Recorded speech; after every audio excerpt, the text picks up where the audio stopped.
Spotlight Life event. Host Shah Fazli. Guest Robert Craven. Shah Fazli. Robert Craven, thanks for coming, and thanks everyone for joining Spotlight Live event. Robert, how would you like to start with this show? Robert Craven. Hello Shah, and thank you for having me featured tonight. I'd like to start with the Amazon link to my second novel's Inhuman. In this assured and compelling sequel to Get Lenin, it is 1941, and the Allied intelligence team of Henry Chainbridge, Peter DeWitt and Ava Mullen are tasked by Winston Churchill and Anthony Eden personally with destroying a terrifying new weapon of mass destruction being developed jointly. Shah Fazli. Thanks. A beautiful cover. Tell us something interesting about Inhuman, please. Robert Craven. Thanks Shah. I designed it myself to follow the theme of the first novel, Get Lenin. I wanted to keep them basic three colors: red, yellow and black, with the font and star appearing each time. Inhuman follows Get Lenin 6 months after. The main character, Ava Mullen, returns to track a Swiss scientist who may or may not be working for the Nazis in their rocket program. The other characters return in an attempt to thwart a conspiracy. It's again a page-turner. Shah Fazli. Introduce Ava for us in this book, please. What happens to her in this book? Robert Craven. Ava Mullen has become a spy almost by chance. In Get Lenin, she suffers at the hands of the Tsar in Berlin in 1933 on the night of the book burnings and sets out for revenge. Get Lenin is her first adventure. Inhuman allows her character to develop further, and through this story she uses all her skills and feminine wiles to uncover the truth. She's more confident, assured, and we learn not to put her in a corner. She hits back hard. Also, she falls in love with the enemy captain she met first in Get Lenin and has to wrestle with her duty and her heart. Shah Fazli. Is this based on fact? Why did you choose your main character a woman, not a man? Robert Craven. Ava is based on the Australian spy Nancy Wake, who fought with the French resistance in WW2. When I pictured the character, I saw the 1940s actress Ava Gardner. Both bear a strong resemblance. I did a lot of research into the era and tried to keep everything as authentic as possible. When I finished the first draft of Get Lenin, Ava was a minor character, but then looking at it, the readership wanted to create a character that both men and women would root for, and although not an original idea, seeing the war through a female agent's eyes, I thought would appeal to all. Shah Fazli. Thanks. What happens when Ava falls in love with the enemy? Robert Craven. The enemy captain Nicholas Brandt and his team have been exiled out of Germany into Switzerland on a retainer from British intelligence. The hunt for the Inhuman, coden name for the weapon, brings Ava and Brandt together unexpectedly, and the spark between them ignites, but not without the tensions of jealousy, uncertainty, and just how far can you trust someone in wartime. It's passionate but hanging at the same time. The relationship is interesting to write. Shah Fazli. Describe a scene where Ava is close to be revealed, captured, or even killed, please. Robert Craven. I devised a scene in the mansion where the scientist she has befriended, Manfred Steiger, is met by two Gestapo agents who believe she is an enemy agent. She's beckoned from the bedroom down to the sitting room by Steiger, with the agents waiting for her. They plan to kill her and ship the body out of Switzerland in a portmanteau. She enters the room, sees the men, and without hesitation opens fire with a concealed gun. I wrote the piece in very tight sentences, practically a crosscut where his sixth sense kicks in and gives an idea of how she prepares for battle. She's cold and calculating and doesn't miss. Shah Fazli. Read a few lines from your book for us, please. Robert Craven. The ice swirled lazily in the aged whiskey, pulsing amber and white in the sunlight through the cut crystal glass. Edward, Duke of Windsor, Governor-General of the Bahamas, sipped elegantly from it. His sandy hair, piercing blue eyes, and deep tan gave him an air of roughish grace mixed with boyish charm, though his cadences carried an air of selfish conceit when he spoke. You see, I understand the English working class, the commoner. He took a cigarette from an ebony cigarette box inlaid with ivory and lit it with a solid gold lighter, the smoke drifting over his shoulder on the lazy trade winds. During the Depression, the churches around London opened up their crypts as shelters for the jobless, and I would pay the poor souls a visit. I'd enjoy a cigarette and a chat over an ale with them, and they loved me. He paused, and the man opposite him, D.P. Yen's contact, Giles Alsop, quietly prayed the Duke's mood wasn't going to suddenly blacken. The Duke broke from his reverie. They were hard times, Alsop, and then before that. He trailed and a shadow flashed across his eyes. The horror of the trenches. He leaned forward earnestly, his eyes suddenly glittering. The English people don't want me, but I'm the only one who can save them. England's lost and Hitler will crush America. I need to find a way to forge an alliance with Germany before it's too late. I'm the only one Chancellor Hitler will deal with directly. It was never in my desire to be king, but abdicating, in hindsight, now seems rather foolish. I may now have to return and save my people. Edward's attention was momentarily distracted.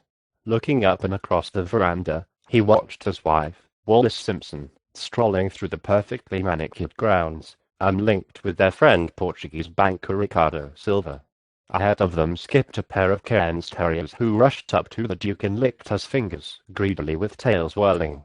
As he watched his wife and the banker wave cheerily to him, Edward felt a sudden twinge of jealousy.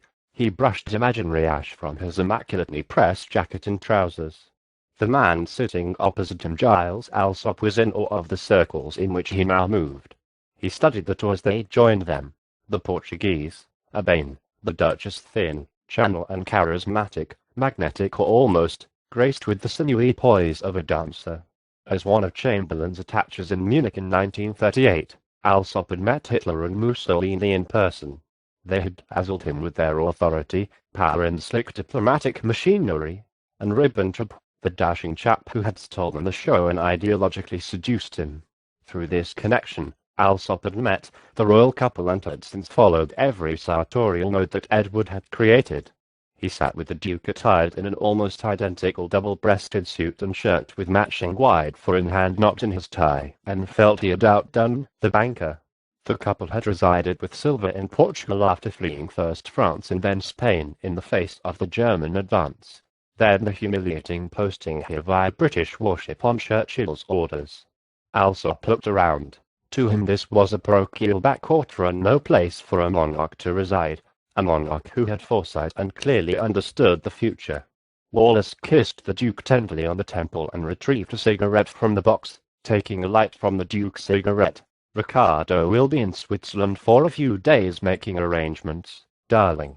Her voice was cultured, mid-Atlantic and measured, as if every word had been chewed up slowly before being uttered.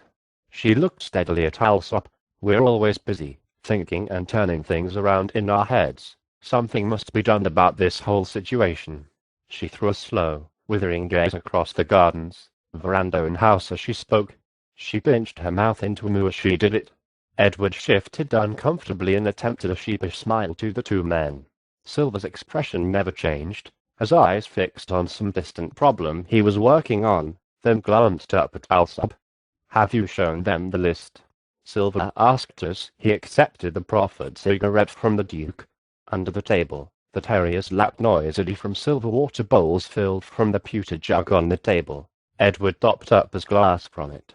Alsop undid the band on his hat and rolled it flat out onto the table. Undoing a stitch at one end, he removed a thin stand of paper and held it up for the Duke and Duchess to read. "Your Majesty, these are the people who support your claim and wish you to return and sue for peace with the government of Germany as not only their representative, but the rightful King of England."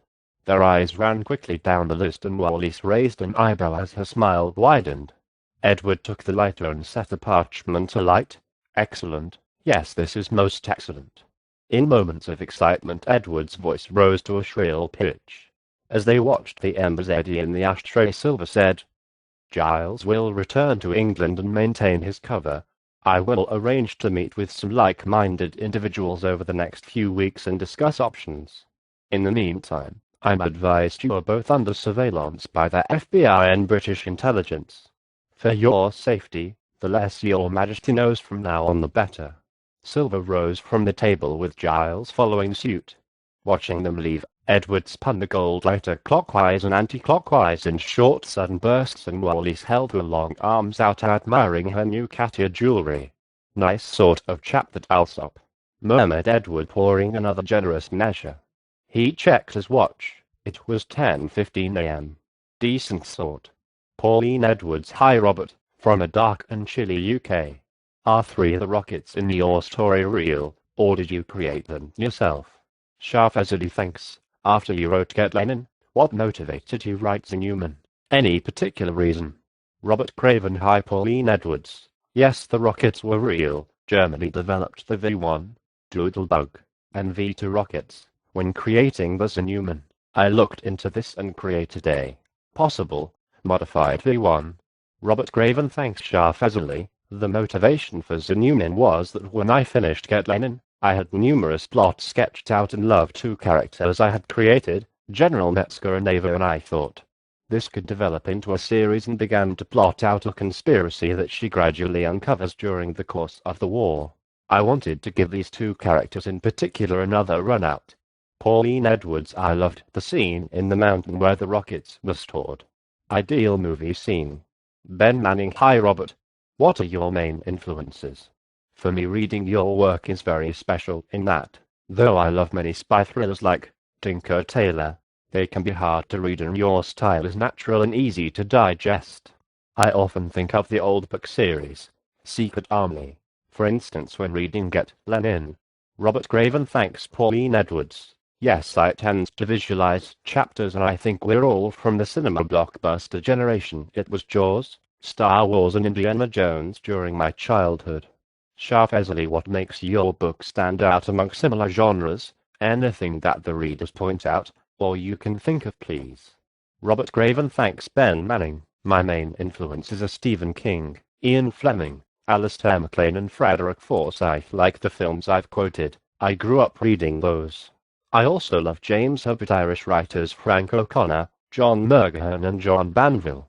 Robert Craven. Thanks Shah Fazli. What I think makes my book stand out from the others is Ava. I love how I try to write from her viewpoint. Also I try to make her adventures glamorous in the sense that she moves in very elite circles where the war is more of a distraction than a daily occurrence. Shah Fazli. What were the most horrific things that your main character had to go through? Just name a few, please.